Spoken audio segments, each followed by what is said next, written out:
remember the heat first. It came crawling off the ground in waves that bent the air, turning the street into a long shimmer of mirage.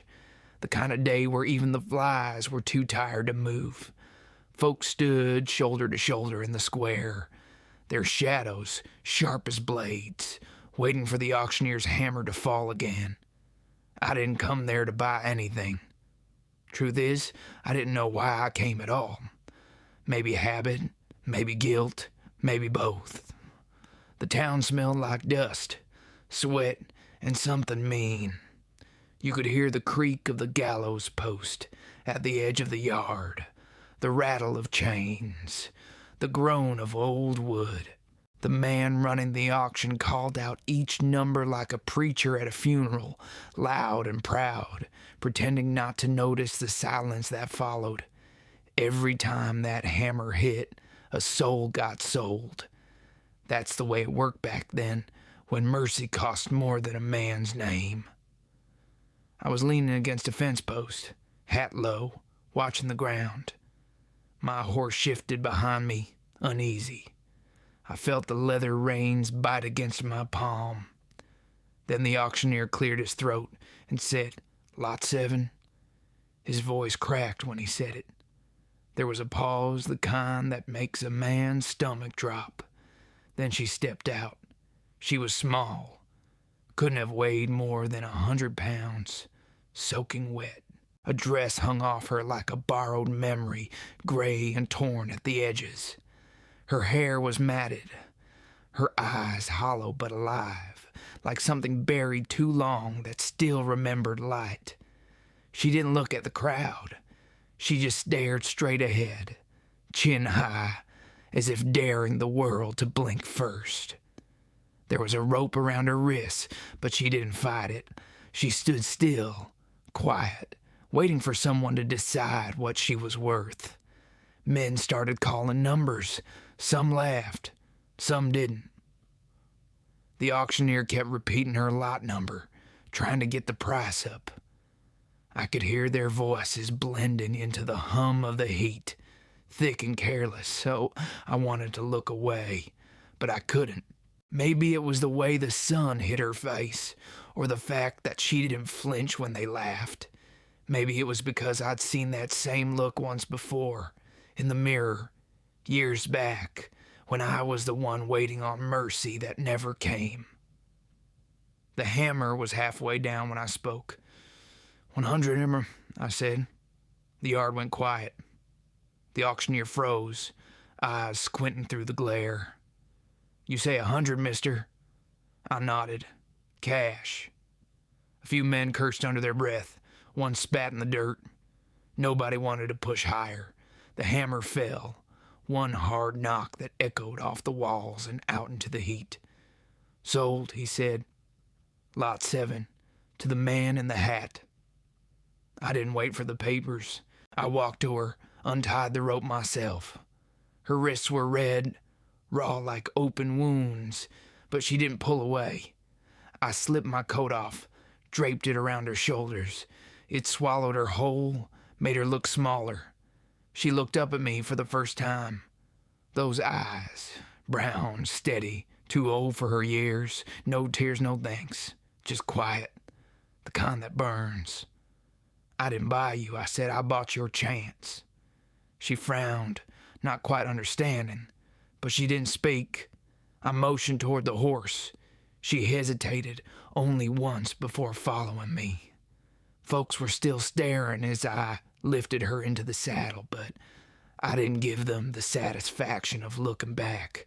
The road out of town shimmered like liquid gold in the distance, and I took it slow, the sound of hooves steady under the sun.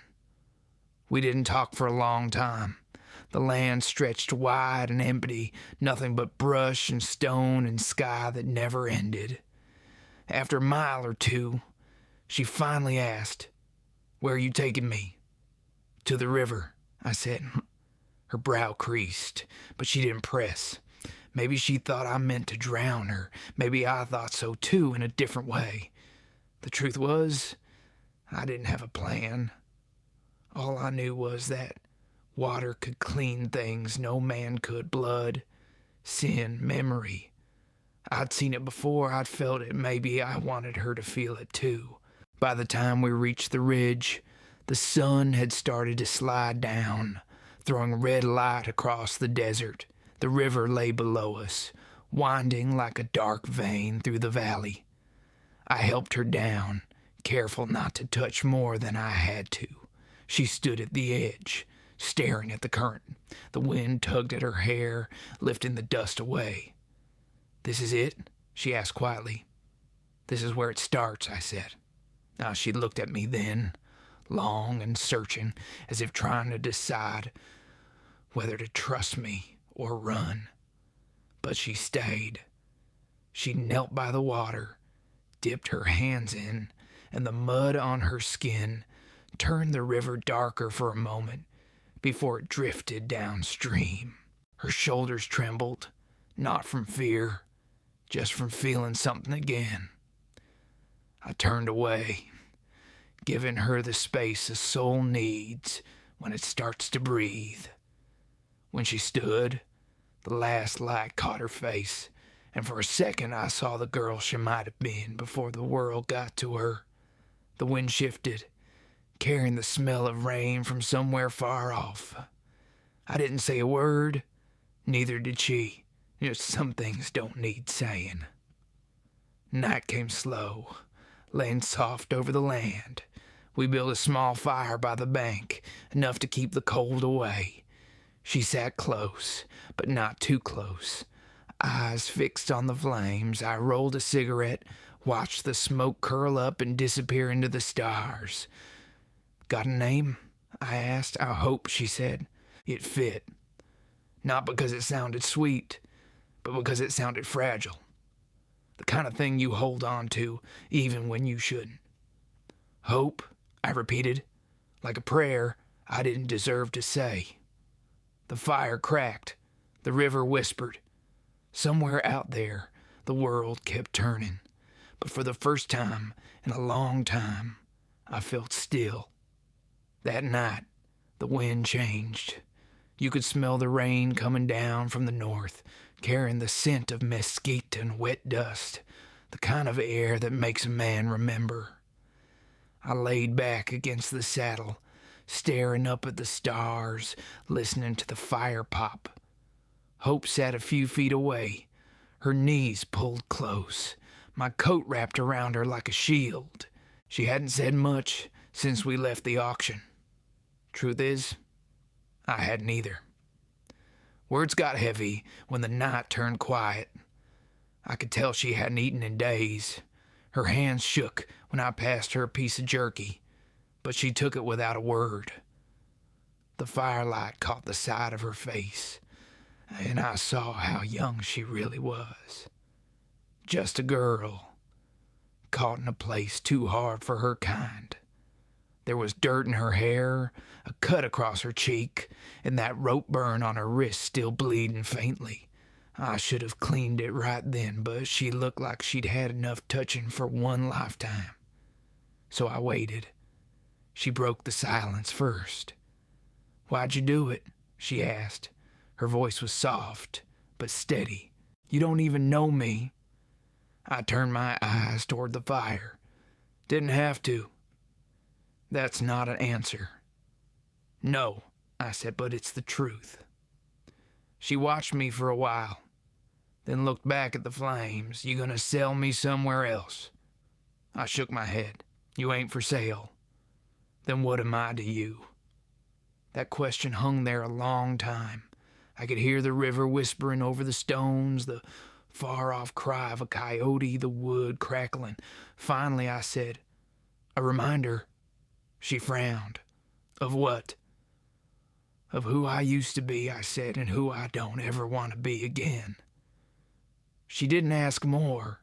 She just nodded, slow, like maybe she understood more than she wanted to. The fire flickered low, and the night pressed in. I told her to get some sleep, that I'd keep watch. She laid down, turned away, and after a while her breathing fell into rhythm with the river. I sat there a long time, the smoke from my cigarette curling into the dark. Now, I'd done my share of wrong out here. Rode with men who thought killing was easier than remembering. Watched towns burn, watched good men die. And every night after, I'd lie awake hearing the same thing. The sound of water running somewhere in the dark, calling a name I couldn't forget. Maybe this was my chance to answer it. By dawn, the rain had started. Light, gentle, enough to wash the dust off the rocks. Hope woke first, eyes half open, watching the drops fall through the dying smoke of the fire. I offered her my hat, but she shook her head, let the rain fall on her face.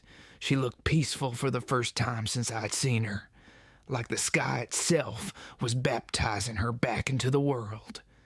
We broke camp when the light came full.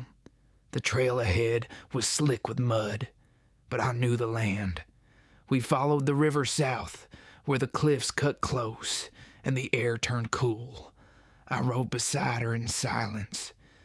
She still wore my coat, sleeves hanging past her hands. I kept my eyes on the horizon, scanning the ridges. Places like this didn't stay quiet for long. By noon, we found an old cabin half hidden under cottonwoods. The roof was caved in on one side, the door barely hanging. Still, it was shelter. I dismounted, tied the horses, and looked inside. Dust, a broken chair, a rusted stove, nothing living but spiders. I could work with that. Rest a while, I told her. I'll fix the fire. She hesitated, then stepped inside. Her boots made soft prints in the dust. I could see her fingers brush along the wall, tracing names carved there long ago. She stopped at one, whispered something I couldn't hear. Then she sat down, hands folded in her lap, waiting. I got a small fire going in the stove. The smoke curled up through the cracks in the roof. The rain outside slowed to a drizzle, tapping steady against the wood. When I turned, she was staring at the flame again, same way she had last night. "You lost somebody?" I asked. Her eyes didn't move. "Everyone," she said. I nodded. "I know that feeling." "Do you?" she asked. "You don't look like a man who loses much." I smiled without meaning to. Looks can lie. She tilted her head. "What'd you lose?" "Too much to count," I said. "But the worst of it was myself." Her eyes lifted to meet mine. There was something sharp in that look, something that saw through the dirt and the silence. She didn't pity me. She just looked, like she was weighing my words against the fire. After a long while, she said, "You think a man can find himself again?" I stirred the fire. "Maybe, if he's willing to walk back through what burned him." The rain stopped. The sun broke through a crack in the wall, laying a gold stripe across the floor. She followed it with her eyes, her face softening just a little. That was when I noticed the tag still hanging around her neck, a small wooden piece, burned with a number, Lot 7. I hadn't seen it under the coat. I stepped forward, slow. "You can take that off now." Her hand went to the tag. She hesitated. "What if I don't know who I am without it?" "You'll learn," I said. Everyone starts somewhere." She looked down at it, thumb brushing the edges. Then she pulled it off, stared at it one last time, and placed it on the table. The sound of it landing was small, but it filled the room. I felt something shift inside me, something I hadn't felt in years, like air after rain, clean but heavy with memory. We stayed in that cabin till evening, the light turning amber through the cracks. I fixed the roof with what I could find, patched a hole big enough to keep the wind out. Hope swept the floor, humming a tune I didn't recognize. When she laughed once, just once, and it startled me. Not because it was loud, but because it sounded alive. As the sun dropped behind the trees, I sat by the door, watching the sky turn from gold to blood of violet. Hope sat beside me, knees drawn up, chin resting on her arms. The river glimmered in the distance, like a road leading somewhere neither of us knew. I wanted it to tell her everything, about the war, the killings, the men I'd left behind, but the words stayed locked in my chest. Instead I said, "Tomorrow, we ride further south. There's a town where no one knows our names." She nodded. "You think peace waits there?" "No," I said, "peace don't wait anywhere. You make room for it." She looked at me then, long and slow, and I saw something in her eyes that I hadn't seen before. Maybe it was trust. Maybe it was hope living up to her name.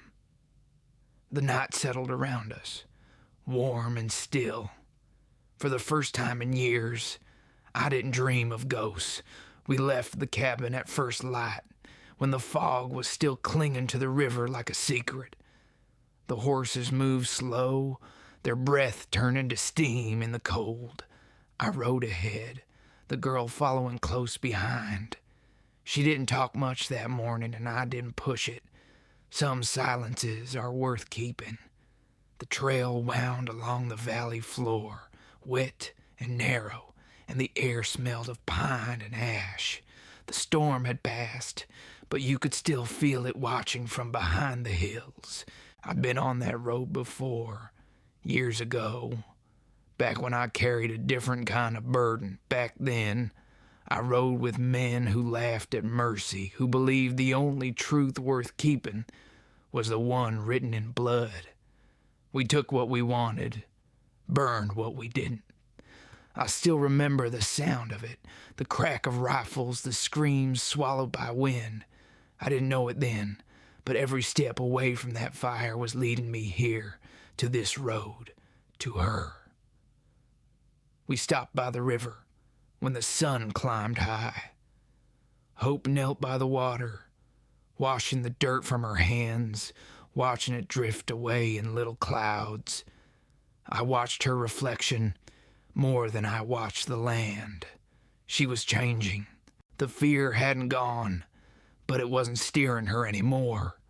The river made her face softer, the kind of soft that comes from remembering you're still alive. "You ever been this far south before?" I asked. She shook her head. "Never been anywhere I wanted to stay." "You might like it here," I said. "My land's quiet. People too." "Quiet don't mean safe," she said. "No, nothing does," I answered. We rode again when the heat set in. The trail cut through a patch of dead oaks, the ground cracked and pale. Somewhere ahead, a crow cried out, sharp and hollow. I felt the horses tense. Instinct. You learn to listen to it out here. I turned in the saddle, scanned the ridge. Nothing but wind and shadows. Still, I couldn't shake the feeling that the past was catching up. Hope noticed it too. "You looking for something?" "Just listening," I said. "To what?" "To what ain't talking." We reached a fork in the trail near dusk. One path followed the river deeper into the valley. The other climbed toward the rocks. I chose the higher road. The river was too exposed down there, and I didn't like open ground when my neck started to itch. We made camp by a stand of junipers, the smell of sap thick in the air. I gathered wood, got a fire going while she brushed down the horses. The light faded slow, the sky bleeding red into purple. When she came to sit beside me, her face was half shadowed by the glow. I handed her the canteen. She drank deep, then wiped her mouth with the back of her hand. "You keep looking over your shoulder," she said. "Who you expect to find there?" I smiled without humor. Old debts. You owe somebody? Always do, I said. World don't let a man walk clean for free. She looked at me then, really looked. You kill people? The question didn't sting.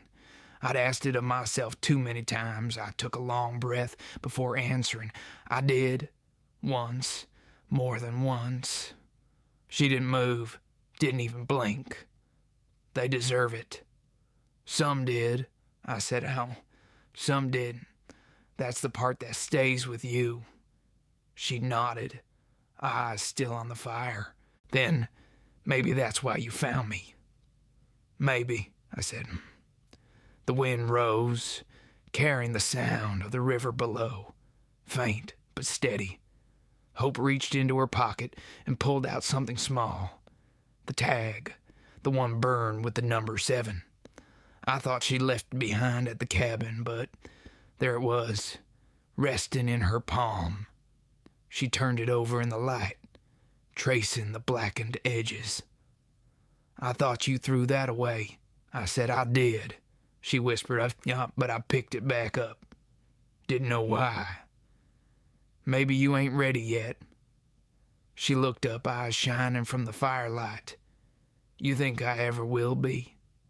I leaned forward, fed another branch into the flames. One day, you'll stop counting what was taken, start remembering what's left.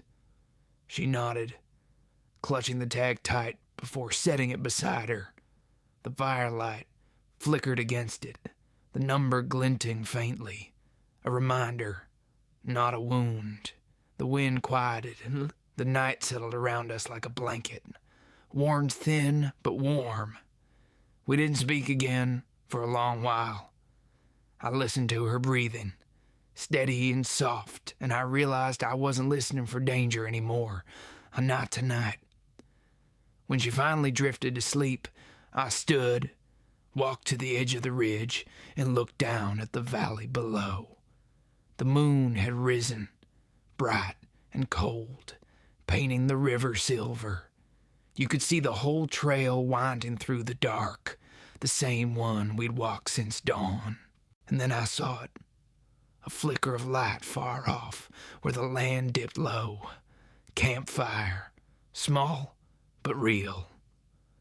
I counted the distance, measured the glow. 3 men, maybe 4. I'd seen enough fires in my time to know when they weren't meant for warmth. This one was a signal, and it was pointed our way. I walked back to camp, kept my voice low. "Hope," I said, "wake up." She stirred, eyes half open. "What is it?" "Riders," I said, "they're behind us." Her eyes widened, fear cutting through the sleep. "From the auction?" "Could be," I said, "or worse." "What do we do?" I kicked dirt over the fire. "We keep moving." We packed what little we had. I tightened the cinch, checked the rifle strapped to my saddle. The moonlight made the land glow like bone. Hope climbed up without a word. I could see her hands shaking, but she didn't ask questions. That courage, it wasn't loud, but it was real. I rode beside her, keeping to the rocks, every sound sharp in the night.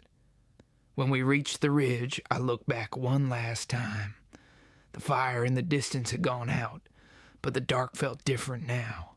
Alive, watching. The river whispered below us, louder than before, as if it knew what was coming. I didn't believe in signs much anymore, but I knew this. No man runs forever. Not from what he's done, not from what he's saved. We rode into the darkness, the stars fading behind the clouds. The only light left was the one in her eyes, and for the first time in years, I hoped it was enough to lead us through. The next morning came gray and thin, the kind of dawn that doesn't promise anything. We hadn't slept much. The horses were restless, the air heavy, and somewhere behind us a hawk circled slow, crying out every few minutes. The sound carried over the cliffs like a warning. I've learned to trust things like that more than maps or prayers. We rode hard through the morning, staying off the main trail. The land here was cruel, rocks sharp enough to cut hooves, brush thick with thorns. I led the way, checking our back every few turns. Hope didn't complain. She just rode, quiet and steady, her eyes locked ahead. She stopped asking where we were going. Maybe she knew the answer didn't matter much anymore. By midday, we reached a wide stretch of desert where the river bent west. The water was lower here, lazy and brown, dotted with reeds. I stopped the horses and climbed a rock to get a better look. That's when I saw it. Dust rising on the far side of the ridge. Not the kind the wind makes, the kind that comes from hooves. They're closer, I said. Hope turned in the saddle, scanning the distance. How many? Hard to tell, I said. Maybe 3, maybe more. Her fingers gripped the reins tight. They're coming for me, aren't they? Maybe. Maybe for both of us. She didn't ask why I didn't need to. There are men who don't forget what they think they own. The kind who see mercy as weakness and weakness as permission. I'd ridden with some like that once. Now they were the kind that hunted me too. We crossed the river at a narrow stretch where the current was slow. The water reached our knees, cold and clear.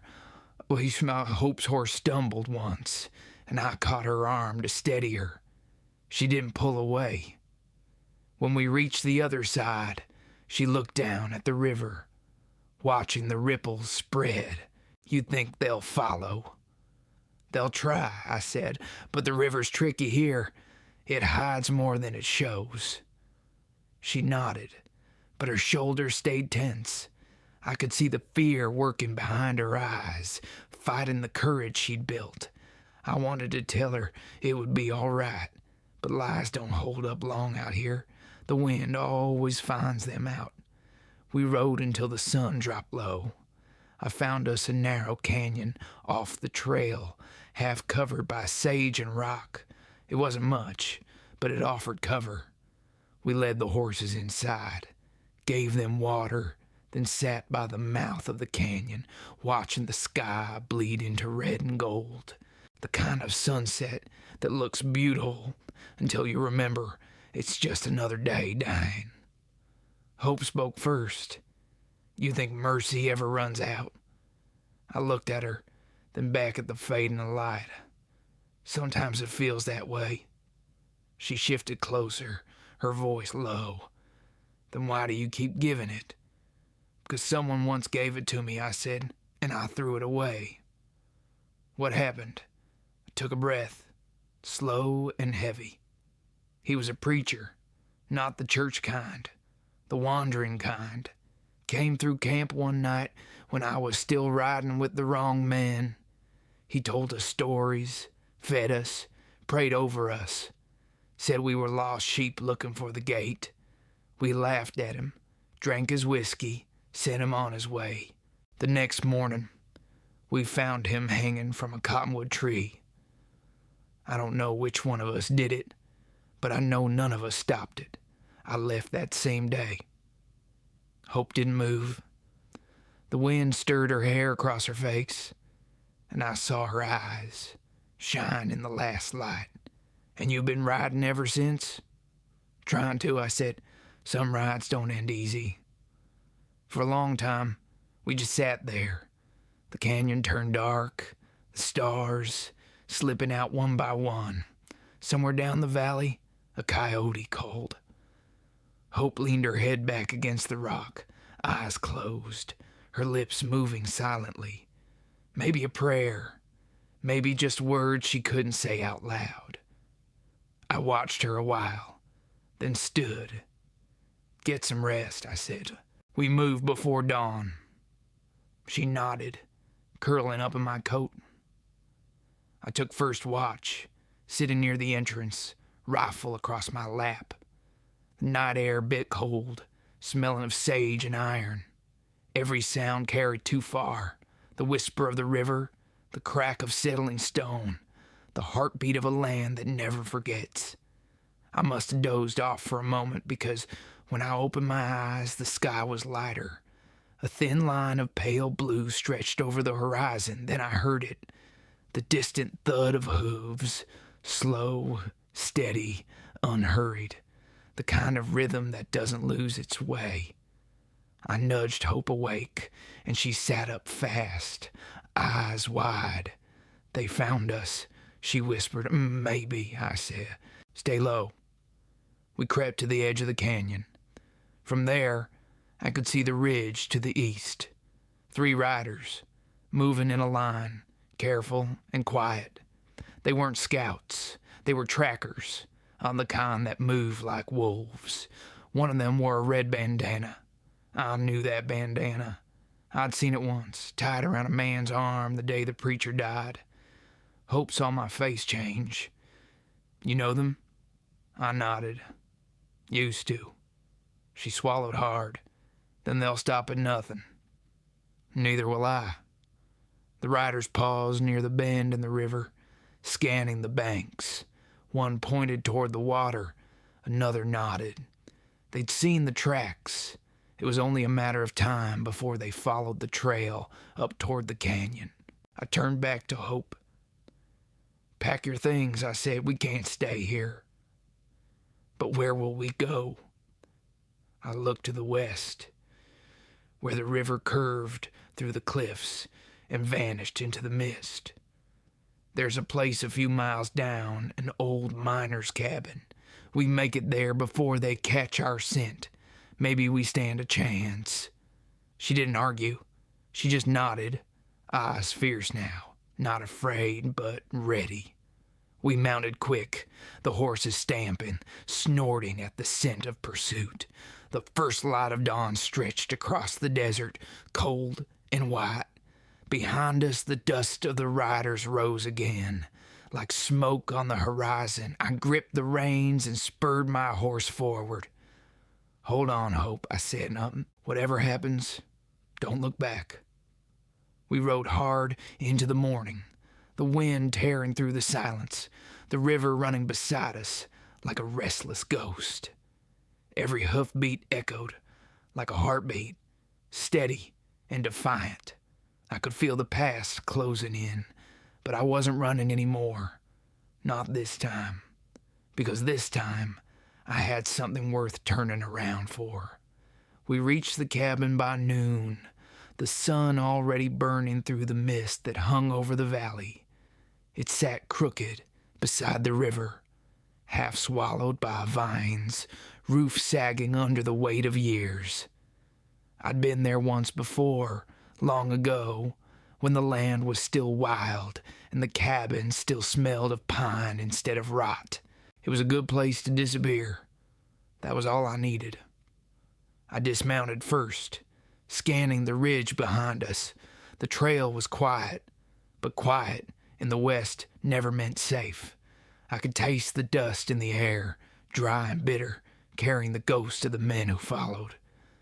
Hope climbed down slow, legs trembling from the ride. She looked at the cabin like it might bite. "This where you meant to bring me?" she asked. "For now," I said, "but it'll hold." Inside, the air was stale, heavy with damp wood and rust. There was a broken stove, a pile of old tools, and the remains of a bed frame leaning against the wall. I kicked through the debris, found a dry corner near the window, and started stacking wood for a fire. Hope stood near the door, watching me. Her eyes darted from shadow to shadow, like she expected the walls to move. "Sit," I said. "You need rest." "I'm fine." "You're not." She didn't argue, just sat down slowly, pulling my coat tighter around her shoulders. I could see the river through the crack in the shutters, wide and calm, sunlight dancing on its back. The same river that had washed the dirt from her skin now waited below, as if keeping its word. I got the fire going, small but warm. The light painted her face gold, softening the hard lines of fear that had clung there since the auction. For a moment, it looked almost peaceful. I sat across from her, rubbing my hands together against the cold. "How far behind you think they are?" she asked. "Far enough to hope," I said. "Close enough not to stop praying." She smiled faintly, the kind that doesn't last long. "You think they'll kill you if they catch us?" I looked at the fire. "They'll try." "And me?" Her voice was small but steady. I met her eyes. "Not if I can help it." She studied me then, quiet and careful. "You talk like a man who's already buried himself once." I chuckled under my breath. "Maybe I have." The fire crackled, filling the space between us. She leaned closer, her voice barely above a whisper. "You ever think mercy can be too heavy to carry?" I poked the fire with a stick. "Every day." She nodded like she understood, and maybe she did. The silence that followed wasn't awkward. It was alive. You could hear the river murmuring outside, the wind brushing through the cracks, the low groan of wood settling. I'd forgotten what a quiet like that felt like. After a while, I took my canteen, poured some water into a tin cup, and handed it to her. "Drink slow," I said. "Your hands are still shaking." She looked at them, small, pale, trembling slightly, and frowned. "They've been shaking for years." "Not forever," I said. "They'll steady." "Yours don't," she said. I looked down at my hands, rough and scarred, a faint tremor in the fingers. "No," I said, "but they still build fires." That made her smile again, soft this time. She took the cup, sipped, then set it down. "When you first saw me," she said, "what did you think?" I hesitated. "That you were strong." "Strong?" She laughed, quiet and tired. I was half dead. "Still standing, though," I said. "That's more than most." She looked away, her eyes glistening in the firelight. "You make it sound easy." "It ain't," I said, "but it's possible." Outside, thunder rumbled low, far to the west. The weather was changing again. The air thickened, heavy with that smell before rain. I stood and walked to the window, pushing the shutter open just enough to look out. The clouds were building dark on the horizon, rolling like smoke. Good cover, bad omen. "You think they'll come in a storm?" she asked behind me. "Men like them don't stop for weather," I said. "They stop when the blood cools." She swallowed, then whispered, "Then we don't have long." I nodded. "No, but long enough." She rose, walked over to where I stood. The firelight caught the side of her face, hair tangled and eyes sharp with something I hadn't seen before. Resolve. "If they come," she said, "I won't hide." I turned to her. "You'll do what I say." "I'm not afraid." "I am," I said. That silenced her. The storm groaned overhead, thunder rolling closer. I pulled the rifle from my saddlebag, checked the rounds, then leaned it against the wall beside the window. The old instincts came back easy, too easy. My hands knew the weight, the rhythm, the math of violence, but this time it felt different. Not anger, not vengeance, just a promise. She watched me load the gun, her face unreadable. "You ever get tired of saving people who don't want to be saved?" "All the time," I said, "but I save them anyway." "Why?" "Because maybe one day," I said, "someone will do the same for me." Lightning split the sky, wide and brief. For a heartbeat, the world turned silent. like the air itself was holding its breath. Then the rain came, hard, relentless, pounding the roof like 1,000 fists. Hope stepped closer to the window, peering into the downpour. Through the flash, I saw movement by the riverbank. Shadows, horses, 3 of them. "They're here," I said. She turned, eyes wide. "What do we do?" I picked up the rifle, felt its weight settle against my shoulder. "We stand." The wind howled, tearing at the shutters. Rain ran down the walls, hissing against the fire. Outside, the riders dismounted, their shapes black against the lightning. One of them called out, voice low and cruel, carried by the storm. "Coal haze," he said. "You got something belongs to us." Hope's breath caught, but I didn't move. I waited. The thunder cracked again, drowning the silence between words. "Not anymore," I said loud enough for them to hear. Then I blew out the fire, and the world went dark except for the storm. The storm turned the world to noise. Rain hammered the roof.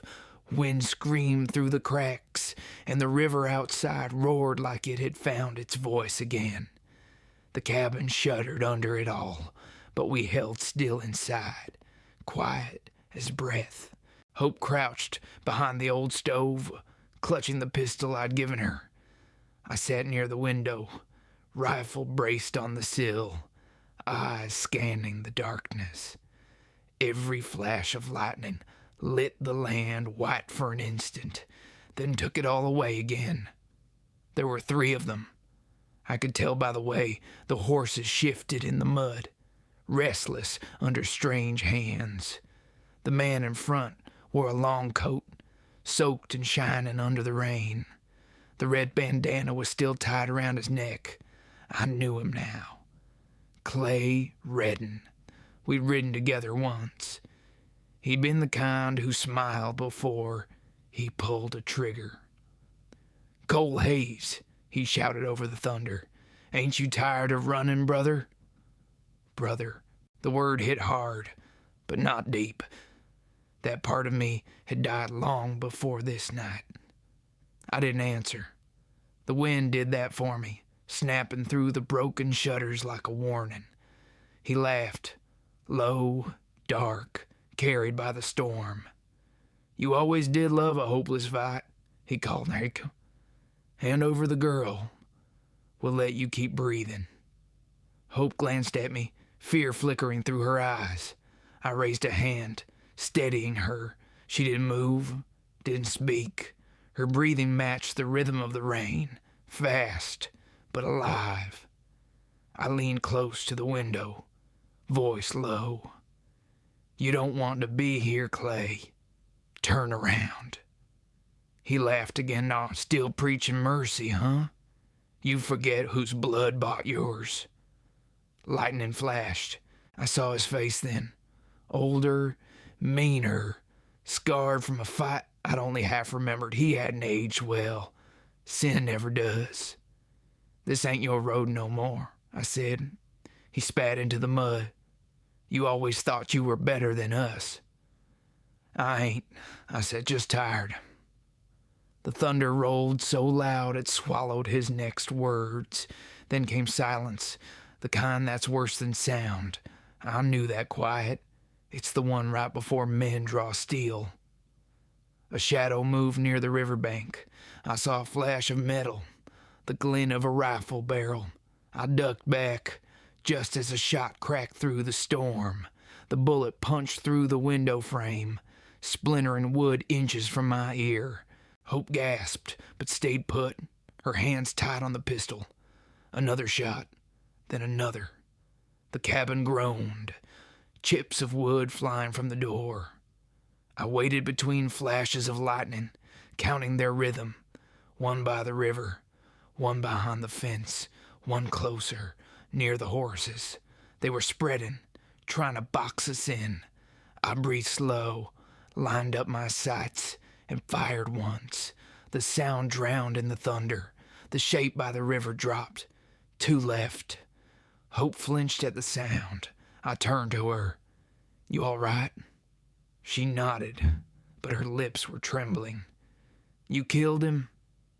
"He chose it," I said, "Monsieur, like they all do." Another flash outside. One of the men was moving closer, creeping along the fence line, using the storm for cover. Clay stayed back, shouting orders through the rain, but I could hear the crack in his voice. He wasn't sure anymore. The storm made everything equal, made every man blind. I slid the rifle toward Hope. "Take this." She hesitated. "What about you?" "I got something else." I reached for the revolver on my hip, heavy and worn from years of use. "If he gets through that door, you shoot first. Don't think. Don't wait." Her eyes locked on mine. "I don't want to kill anyone." "Then aim to stop him," I said. "But don't freeze." She nodded. I could see the fear fighting the fire in her chest. The kind of fear that means you're still human. Outside, the wind howled, tearing branches from the trees. The river was rising fast, turning wild under the storm. I took a deep breath, tasted mud and metal, and stepped toward the door.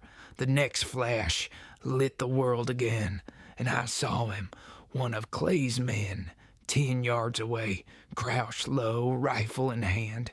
He saw me too. We fired at the same time. His shot tore through the door frame. Mine found his shoulder. He dropped, rolling into the mud. I didn't wait to see if he'd rise again. The last one shouted, somewhere near the fence, then went quiet. "Clay," I called into the storm. "You done?" For a while, nothing. Then his voice came, closer now, ragged. "You think one river's gonna wash that blood off Cole? You think you can save her like you couldn't save the rest?" Lightning split the sky again. He was standing by the river now, rifle in hand, coat plastered to his back. I stepped out into the rain, gun leveled, boots sinking in the mud. The thunder rolled low, rumbling through the ground like judgment. "This ain't about her," I said. "It's about ending what we started." He grinned, teeth bright in the dark. "You always were a fool for poetry." He raised his rifle. I fired first. The sound cracked through the storm, echoed off the cliffs. Clay stumbled, clutching his side, but he didn't fall. He lifted his gun again, eyes wild, and for a heartbeat, I thought he'd pull the trigger. But then the river swelled, a wave breaking against the bank, and the ground gave way beneath him. He slipped, shouted once, and the current took him, dragged him down into the dark water and away. I stood there, breathing hard, rain running down my face like sweat. The rifle hung loose in my hand. The thunder rolled again, softer now. The storm was moving on. When I turned, Hope was standing in the doorway, pale but unshaken. The rifle in her hands trembled slightly, but her aim had been true. Behind her, the cabin flickered with what was left of the fire. She looked at me, rain dripping from her hair. "It's over?" she asked.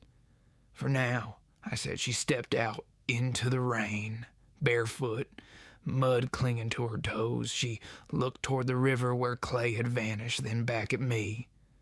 "He was one of yours," she said quietly. "He was," I said once. She nodded, slow, like she'd known all along. Then she walked past me to the river bank, knelt, dipped her hands into the current. When she lifted them, the water ran red for a moment, then clear again. "This river," she whispered, "it keeps taking." I stood beside her, the rain washing the dirt and gunpowder from my skin. "And it keeps forgiving," I said. We watched the water for a long time, neither of us speaking. The storm eased, the clouds breaking open to a pale sliver of light.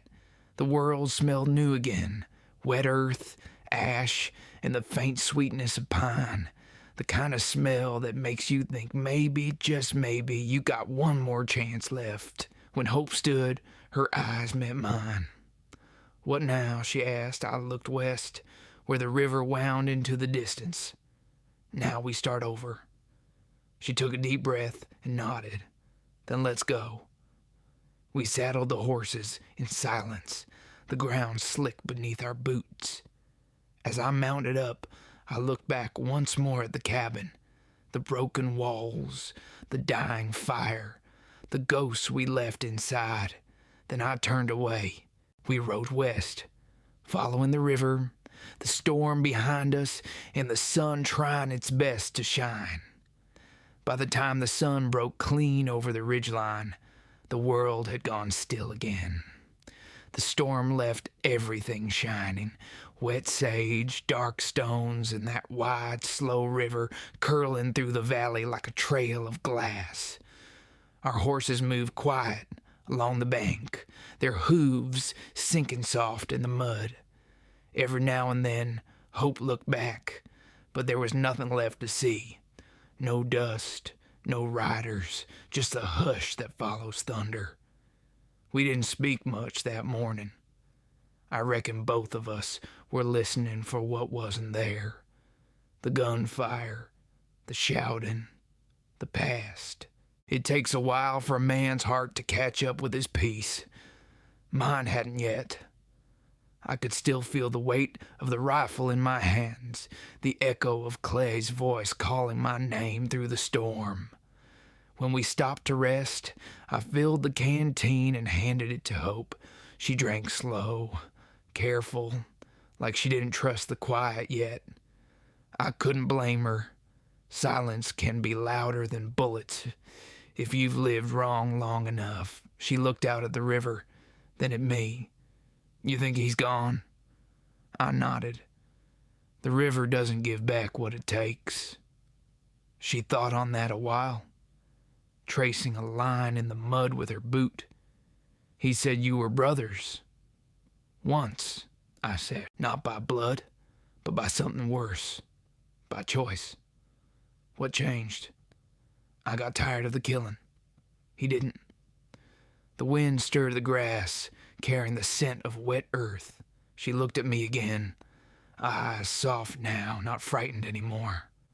"He called you by your full name. You used to be someone, didn't you?" I smiled at that. "Still am, just a quieter version." We sat there a spell, letting the day warm around us. The sky was clear, a blue so wide it hurt to look at.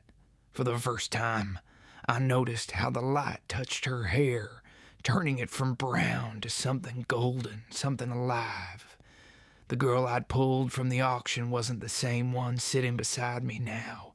She was taller somehow, not in height, but in spirit. She turned, caught me staring, and raised an eyebrow. "What?" "Nothing," I said. "Just looks like the river did its work." That earned a smile. "Maybe it washed more than the dirt." "Maybe it did." We rode again before the heat came full. The trail bent west toward open country dotted with yucca and low hills. The world felt bigger out here, emptier but freer too. Every mile between us and that cabin felt like another layer of sin peeled away. Around midday, we came upon an old grave marker beside the trail, a wooden cross half rotted, leaning toward the river. No name carved, just the mark of a knife on its face. Hope dismounted first, brushing the dirt from the base. "Who do you think it was?" she asked. "Doesn't matter," I said. "Somebody loved them enough to leave a sign." She knelt, placed a small stone at the foot of the cross, and whispered something I couldn't hear. When she stood, there were tears in her eyes, but she didn't hide them. "Feels wrong to keep riding past the dead without saying something," she said. "It's good you said it," I told her. "Most folks don't." We kept riding. The river widened, calmer now, the current gentle against the sandbanks. Birds started singing again, cautious at first, then bold. Life has a way of sneaking back when death's not looking. By late afternoon, we reached a bend where the land opened into a meadow. Grass tall enough to hide the horse's legs, wildflowers blooming in colors the dust hadn't stolen yet. I decided we'd make camp there.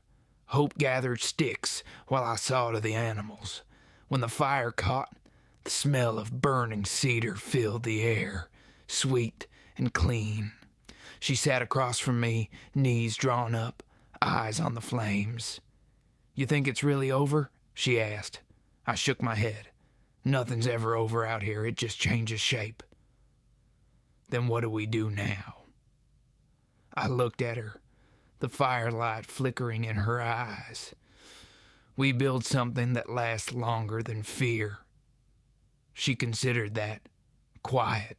Then she reached into her pocket and pulled out the wooden tag, the same one she'd carried since that day in the square. It was darker now, edges smooth from her thumb. She stared at it a long moment before tossing it into the fire. The flames caught it quick, curling the wood, turning the number 7 to ash. She didn't flinch. "I don't belong to it anymore," she said. "No," I said, "you don't." The fire popped, sending sparks into the night. For a while, we just watched them rise, disappearing into the dark. The wind shifted, bringing the sound of the river, soft and steady. It felt like a heartbeat. When she spoke again, her voice was different, stronger. "You ever think about settling down, staying somewhere?" I laughed under my breath. "That's a dangerous question." "I'm serious," she said. "You don't strike me as the kind of man who wants to die on a horse." "Maybe not," I said, "but I've never been good at standing still." She smiled. "Maybe you just needed a reason." The firelight danced between us. I didn't answer right away. Didn't have to. She looked away first, pretending to poke at the fire, but I saw the color in her cheeks.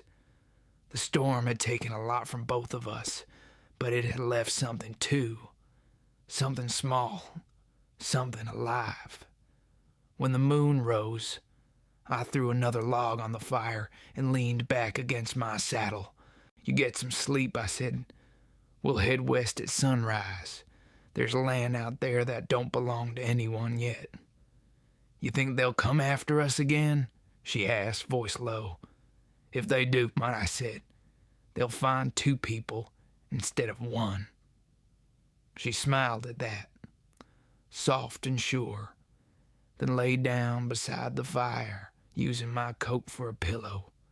The night wrapped around us easy, the kind of quiet that doesn't need keeping. I watched the flames until they burned low, then looked out over the meadow, the moonlight on the river, the grass swaying like an ocean of silver. For the first time in years, I didn't feel hunted.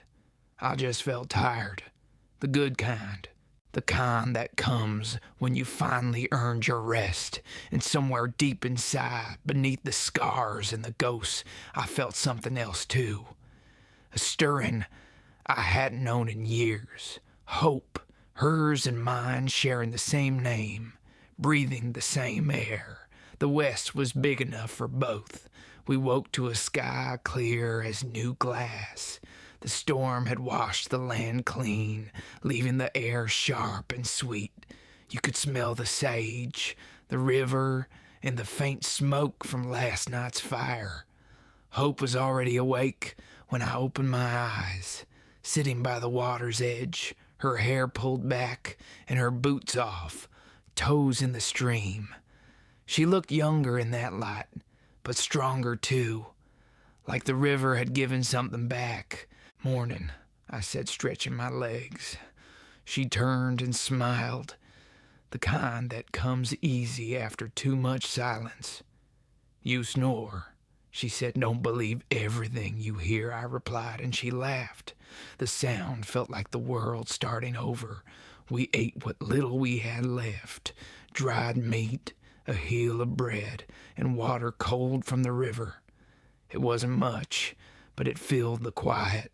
When the sun climbed higher, I packed the horses while Hope tied her hair with a strip of cloth.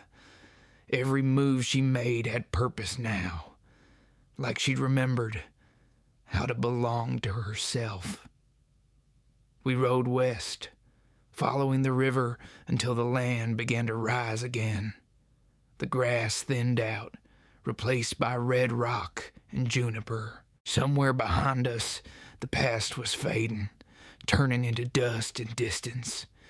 I didn't look back.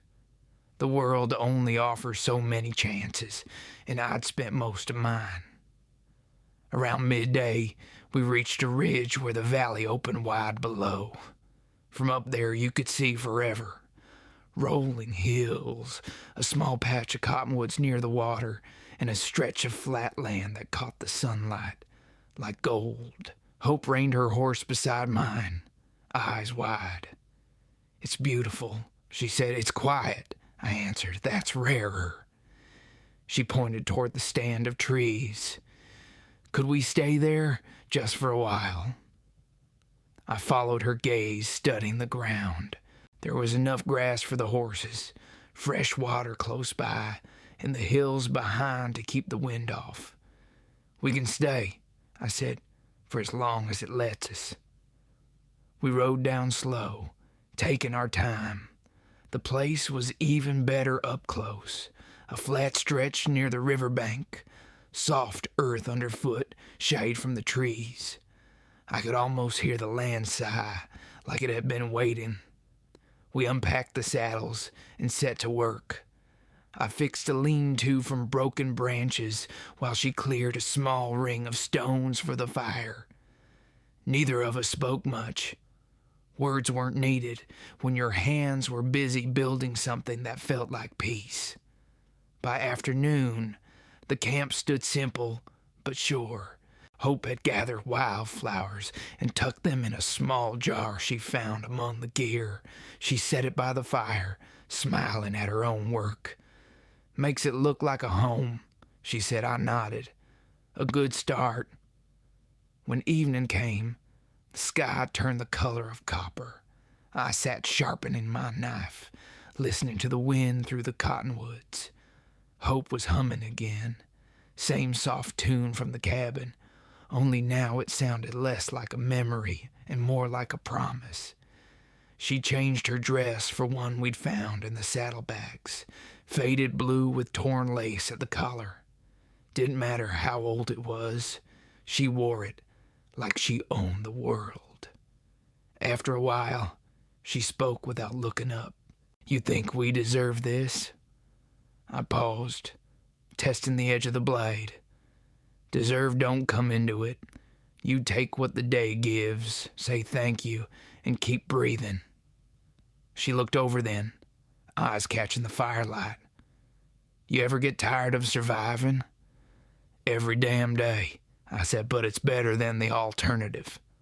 She smiled at that, but it faded quick. "I don't remember who I was before all this," she said. "Feels like my life started when you bought me." I set the knife down. "No," I said softly. "Your life started when you walked into that river." She thought about it, eyes glistening. "You make it sound easy." "Wasn't," I said. "Still ain't. But you kept moving, and that's what matters." She turned back to the fire, quiet again. I could see her reflection in the flames, calm, steady, a little scarred, but still shining. For a long time, we just sat there. The river murmured beside us, carrying away what the storm had left behind. When the stars came out, she asked, "What'll you do now, Cole, after this?" I looked up at the sky, where the Milky Way stretched wide and endless. "Maybe build a fence," I said. "Maybe fix the roof on that lean-to. Maybe learn to stop leaving before something good starts. She smiled. That last one sounds harder. It is, I said, but I'm learning.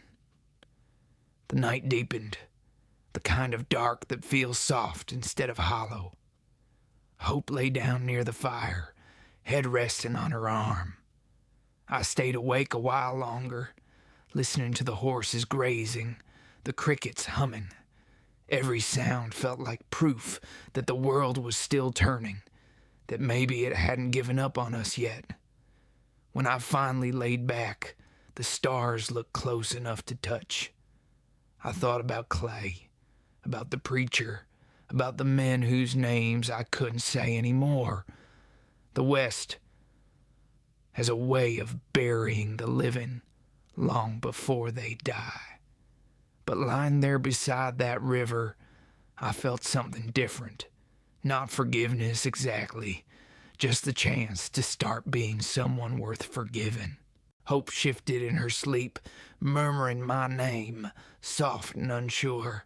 I smiled into the dark. Maybe she dreamed of the auction, maybe of the rain, maybe of nothing at all. But I knew one thing for certain: she wasn't afraid anymore.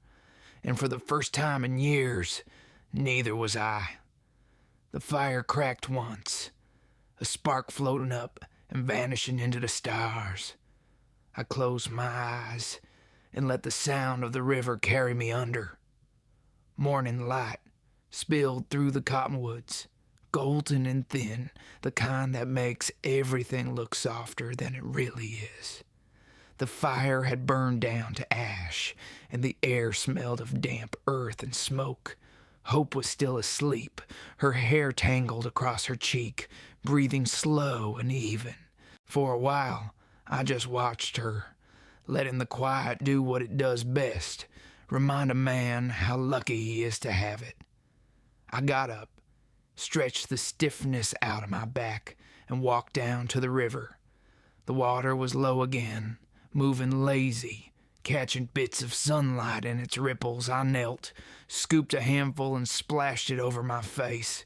The cold hit, sharp and clean. I could see my reflection for a moment before the current took it. That seemed right. Out here you don't keep vases long. The land changes you, makes you earn every line. When I came back, Hope was awake, sitting by the dead fire. She was holding something in her hands, a small scrap of leather I didn't remember giving her. "I found it in your saddlebag," she said when she noticed me. "It has your name on it." I looked closer. It was an old piece of tack, carved years ago. I'd cut it myself, back when pride still meant something. "Didn't know I still had that," I said. "You kept it for a reason," she said softly. "Maybe to remember who not to be." She turned it over in her hands. "You really hate him that much, the man you were?" I sat down beside her. "No, I just don't trust him anymore." The wind rustled through the grass, bringing the smell of wild mint from somewhere upriver. Hope laid the leather down on the stones and looked toward the hills. "You think it ever ends?" she asked. "The running, the remembering?" "Maybe not," I said, "but it gets quieter." She nodded, eyes fixed on the horizon. "I want quiet," she said. "Not the kind that comes from fear, the kind that means you can sleep without dreaming." "You're getting close," I told her. She smiled faintly, the morning light catching her face. "So are you." We spent the day working.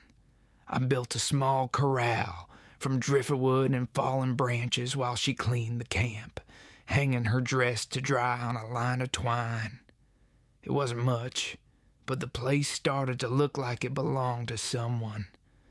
By noon, the sun was high, and the air hummed with the sound of bees. Hope gathered berries near the river while I fixed the roof on the lean-to. I couldn't remember the last time I'd built something that wasn't meant to burn. When she came back, Her hands were stained purple, and her smile was wide. "Look," she said, showing me a handful of wild berries. "They're sweet. Try one." I took one, bit into it. Tart, but alive. "You sure they're safe?" She shrugged. "I guess we'll find out." I laughed, and it felt strange in my chest, like a sound I'd forgotten how to make. She laughed too, and for a moment the years between who I was and who I wanted to be didn't seem so far apart. That night, we sat by the fire again.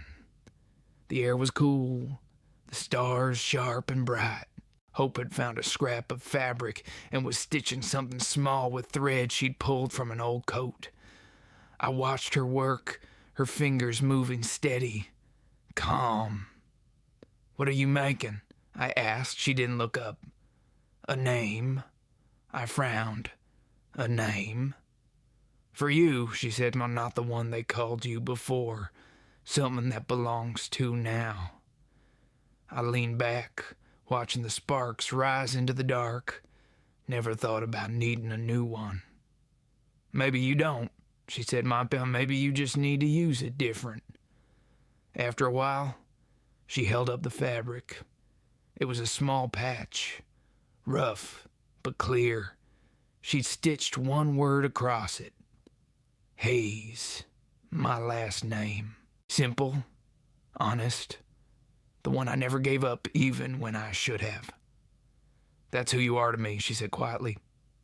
I took the patch, felt the texture under my thumb. "You sure?" She nodded. "It's not who you were, it's who you became."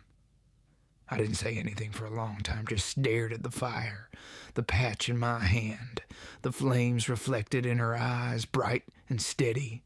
I tied the fabric to my saddle strap later that night. The thread shone faintly in the moonlight, something small, something new. Before turning in, Hope stood by the river, looking out across the dark water. "If we stay here," she said softly, "what do we call it?" I thought a moment. "Maybe don't name it yet. Let it name itself." She smiled, nodding. "That sounds like you." When she lay down, I stayed awake, keeping watch as I always did. The river whispered. The wind moved through the trees, and somewhere in the distance, a lone owl called. I thought about Clay again, about the preacher, about every man who never found his way to quiet. I thought about Hope, how her name fit her now, not as a wish, but as a truth. And I thought about mercy, how it changes shape but never really dies. Sometimes it's a river. Sometimes it's a girl with a scar on her wrist and a voice that steadies your hands. The fire burned low, the last embers glowing like stars falling to earth. I lay back on the cold ground, feeling the ache in my bones, the rhythm of the river in my chest. For once, the weight didn't hurt. It just reminded me I was still here. The days began to settle into rhythm. Mornings came soft with the smell of grass and smoke. Evenings ended with the sound of crickets and the slow murmur of the river. Time lost its sharp edges out there. It moved like the water, steady, certain, unbothered by the past. I built fences, patched the roof again, and carved a few posts to mark the edges of the land. Hope planted a row of seeds near the cottonwoods, said they'd grow into beans if the soil was kind. The soil out here didn't know kindness, but it knew persistence. That was enough. One afternoon, while the sun sank low in gold, I found her standing barefoot in the shallows, her dress hitched above her knees, staring at the current. The light caught her hair, turned it to fire. For a moment, I didn't move, just watched the water curl around her legs like it belonged there. She looked over her shoulder. "You ever wonder what this river's saying?" "Everything," I said, "and it still keeps quiet." She smiled. Maybe it remembers so we don't have to. I walked down, stood beside her, boots half in the water. The current tugged at the leather, small and insistent. We stood there together, not speaking. The sun was almost gone, leaving streaks of copper across the sky. "You think we'll stay?" she asked. "If we can," I said. "If peace don't get bored of us." She laughed softly. "I don't think peace knows how to get bored." We went back to camp before dark. Supper was simple. Beans and bread, a bit of dried meat. Hope hummed while she cooked, a tune she must have carried from somewhere deep inside. The kind of tune that feels older than a name. I sat nearby, carving a piece of driftwood into something that wasn't quite anything yet. Maybe a bird, maybe just a shape to keep my hands honest. When night came, we sat by the fire. The sky was endless, stars bright enough to blind a man who'd forgotten how to look up. Hope leaned against her knees, eyes shining in the firelight. "I've been thinking," she said. "Dangerous habit," I said. She ignored that, smiling. "About what you said, how peace doesn't wait. It's something you make room for." "Did I say that?" "You did. Back at the cabin. Sounds smarter than I remember." She reached for a stick, stirred the fire. "I think we made room." I looked around.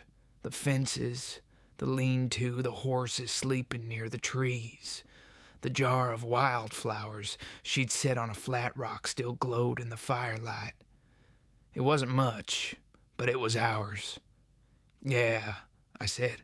"We did." Silence settled again, warm and full. After a while, she said, "Tell me something true, Cole.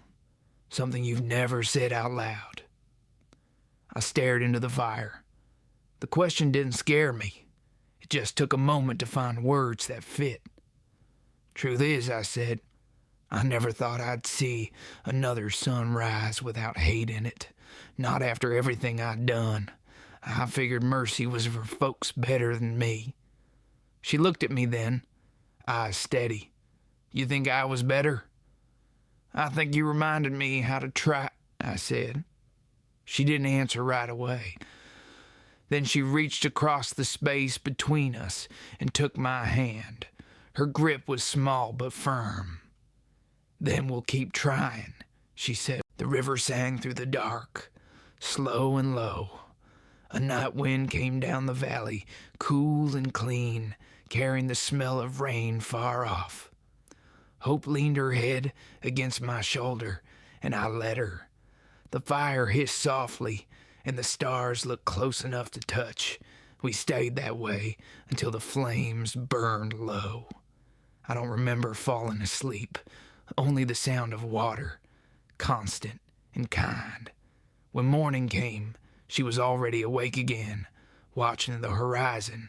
I joined her, the dew wet on my boots. "You hear that?" she asked. "What?" "The river," she said. "It's talking." I listened. The current brushed against the rocks, whispering something older than words. Maybe it was memory, maybe forgiveness, maybe both. "What's it saying?" I asked. She smiled. "It says we can stay." And for the first time since I could remember, I believed it. We worked that day till the sun was high, built another fence, dug a trench to catch rainwater. Hope sang while she worked, her voice carrying over the field like wind through grass.